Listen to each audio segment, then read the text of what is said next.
थोड़ा मुश्किल है। मैं ये नहीं कहता हूं कि गुलाम बनकर जियो।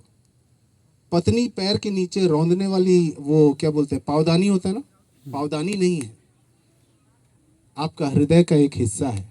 आपको मैं एक बात कहता हूं, ध्यान से सुनिएगा। जब आप वचन पढ़ते हैं उसमें साफ लिखा हुआ है कि हमारे पसली में से, हमारे पसली को निकालकर हवा को बनाया गया था, है कि नहीं? पसली का काम क्या है? ये जो हमारे सीने में यहाँ पे जो हड्डी है, इसका काम क्या है? हमारे अंदर के सारे ऑर्गन्स को सुरक्षित रखना। जब आप गिरते हैं ना, आपके अंदर के ऑर्गन्स को कुछ नहीं होता है। क्यों? क्योंकि आपके यहाँ पे पसली है। आपको सुरक्षित रखने का एक जिम्मेदारी आपकी पत्नी के ऊपर है। और पत्नियां, ये समझ लीजिए कि आपकी जो जिम्मेदारी है वो छोटा मोटा जिम्मेदारी नहीं है।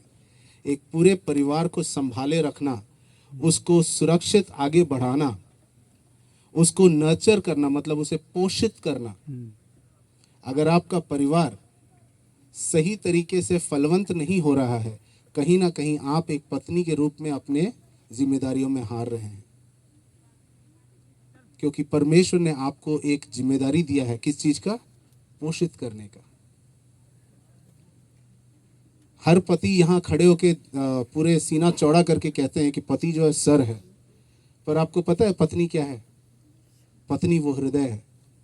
जब तक हृदय से रक्त सही तरीके से सर तक नहीं पहुंचेगा, सर अपना काम नहीं कर पाएगा। मैं आपको बता दूं, आजकल कई परिवारों में पति अपने जिम्मेदारियों को सही तरीके से नहीं कर पाते, क्योंकि पत्नी अपनी जिम्मेदारी सही से नहीं कर रही है। तो यहाँ बैठे हुए जो शादीशुदा लोग हैं, उनसे भी मैं कहता हूँ, और खगेश और जूली से भी मैं कहता हूँ, अपने परमेश्वर के दिए हुए उस रोल को, आपकी जो भूमिका है परिवार में, उस भूमिका को समझकर सही तरीके से उस प्रकार अपने जीवन को आगे बढ़ाओगे, परमेश्वर का कृपा आपके जीवन के ऊपर रहेगा। आपके शादीशुदा जीवन में परमेश्वर का एक अनुग्रह रहेगा। जब आप आगे जाएंगे, आपके लिए सारे रास्ते पहले से ही खोले दिए जाएंगे। क्यों? क्योंकि परमेश्वर का अनुग्रह आपके ऊपर है। यूसुफ गुलामी में था, पर क्योंकि परमेश्वर का कृपा उसके ऊपर था, हर जगह उसको उन्नति मिला। कष्ट हुआ, तकलीफ हुआ, पर उस कष्ट और तकलीफ में भी उसे उन्नति ही मिला। जब वो कारागृह में था, वहां भी सबसे श्रेष्ठ स्थान में था। जब वो गुलाम था, तब भी श्रेष्ठ स्थान में था। क्यों? क्योंकि परमेश्वर का अनुग्रह उसके ऊपर था।